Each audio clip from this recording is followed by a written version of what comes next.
Assalamu alaikum students. Today we will discuss about the equations of motions which are given in your physics book chapter number 3, and before this we have discussed about the different terms related to the kinematics, which were speed, velocity, acceleration, distance, displacement, types of motions. And today we will discuss about the equations of motion, and the topic which we are going to start is the first equation of motion and the numericals related to this. Let's start. First equation of motion. This question has been given in 2014 exams and it was in short questions. तो first equation जो है वो हमें क्या define कर रही है, ये रिलेशन डिफ़ाइन कर रही है चार चीज़ों में जो आप स्क्रीन पर देख सकते हैं. V f is equal to v i plus a t. V f क्या चीज़ है? वी एफ जो है ये किसी भी ऑब्जेक्ट की फाइनल वेलोसिटी है. वी आई जो है ये इनिशियल वेलोसिटी है. ए एक्सेलरेशन के लिए स्टैंड कर रहा है और टी जो है ये टाइम. ठीक है, हमने इसको एक्सप्लेन करने की कोशिश की है. हम सपोज़ करते हैं कि एक ऑब्जेक्ट है.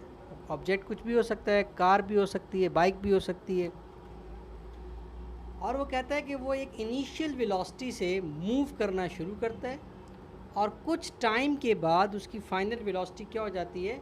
वी एफ हो जाती है, यानी वेलोसिटी में चेंज हुआ. जैसे फॉर एग्जांपल आप गाड़ी ड्राइव कर रहे हैं, आपने जब स्पीडोमीटर पे देखा तो गाड़ी की स्पीड जो है वो फॉर एग्जांपल 10 पर है, 10 मीटर या 10 किलोमीटर पर आवर, और कुछ वक्त के बाद आप देखते तो वो 100 पे पहुंच जाती है.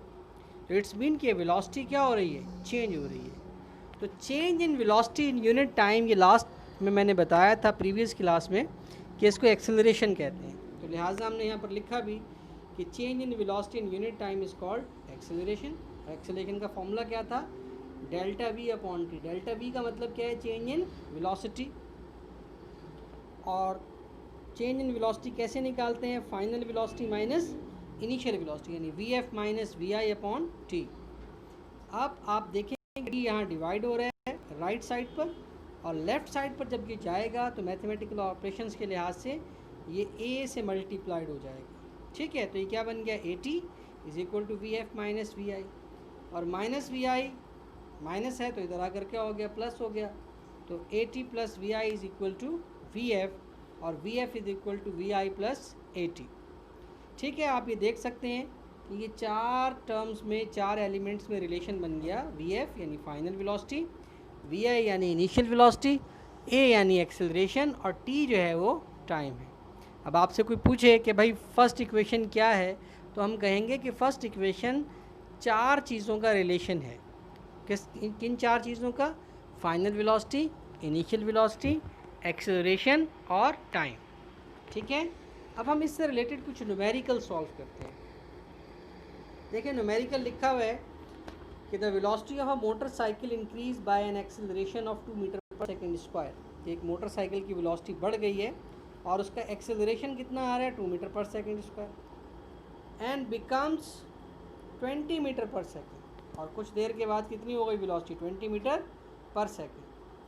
Find the initial velocity of the motorcycle. तो बताओ उसकी इनिशियल वेलोसिटी क्या होगी? तो आप देखें डाटा में लिखा हुआ है जो चीज़ें दी हुई है. A is equal to acceleration, देखो रेड से लिखा हुआ था यहाँ पर 2 metre per second square. Final velocity कितनी हो गई? V f is equal to final velocity 20 metre per second. Time कितना है? 5 सेकेंड. रिक्वायर्ड क्या था? Initial velocity. तो आप ये देखें कि हमने फार्मूला लगाया सोल्यूशन के अंदर कि v f is equal to v i plus a t. अब जो वैल्यूज़ दी गई हैं उनको पुट कर दिया. वी एफ कितना है? 20 लिख दिया. वी आई कितना है मालूम करना है. ए भी A2 था, 2 लिख दिया, मल्टीप्लाई बाय टी जो है वो 5 टू द 10, ये प्लस 10 इधर आकर क्या हो गया? माइनस. तो 20 माइनस 10 कितना बचा? 10. तो वी आई कितना आ गया? 10 मीटर पर सेकेंड. ओके, अब इसी तरह एक क्वेश्चन और हमने किया. क्वेश्चन नंबर 3.6 ये आपकी बुक का है कि a car start from rest and after 20 second its velocity becomes 108 kilometre per hour. Find the acceleration. तो देखो, इनिशियल जब भी कोई चीज़ रेस्ट से स्टार्ट करे तो समझ जाएं कि उसकी इनिशियल वेलोसिटी ज़ीरो है. याद रख लें कि जब भी कोई चीज़ रेस्ट से स्टार्ट करेगी तो इनिशियल वेलोसिटी क्या होगी? ज़ीरो होगी. तो वी आई ज़ीरो आ गया. फिर उसने कहा कि उसकी फाइनल वेलोसिटी कितनी हो गई 108 किलोमीटर पर आवर। तो देखो इस वेलोसिटी की जो यूनिट है वो है मीटर पर सेकंड, तो किलोमीटर पर आवर को तब्दील करना है किस में आपने, मीटर पर सेकंड में। तो क्या करेंगे, जब भी किलोमीटर पर आवर आएगा उसको मीटर पर सेकंड में तब्दील करने के लिए multiply by 1000 divided by 3600, multiply by 1000 divided by 3600। ठीक है, जब आप इसको कैलकुलेटर से सॉल्व करेंगे तो क्या आ रहा है 30 मीटर पर सेकेंड। टाइम कितना बताया, टाइम बताया 20 सेकेंड। तो अब देखो एक्सेलरेशन का फॉर्मूला क्या था, एक्सेलरेशन का फॉर्मूला था a is equal to v f minus v i upon t. Formula लगाया, वी एफ कितना है 20 माइनस 0 अपॉन 20, तो 30 माइनस 0 अपॉन 20 तो 30 बचेगा, 30 को 20 से डिवाइड किया तो क्या आ गया 1.5, और एक्सेलरेशन की यूनिट क्या है मीटर पर सेकेंड स्क्वायर। इसी तरह ये आपका आज का होमवर्क है, कुछ न्यूमेरिकल्स हैं, and learn and drive the equation of motion, ये आपने याद भी करना है और इन न्यूमेरिकल को सॉल्व करना है। इसके अलावा जो जितनी भी चीज़ें मैंने आपको जो एग्जांपल्स में न्यूमेरिकल्स बताए हैं वो भी आपने अपनी नोटबुक पे सॉल्व करने हैं। Okay, I hope that you have well understood. Take care, अल्लाह हाफिज़, हैव अ गुड टाइम।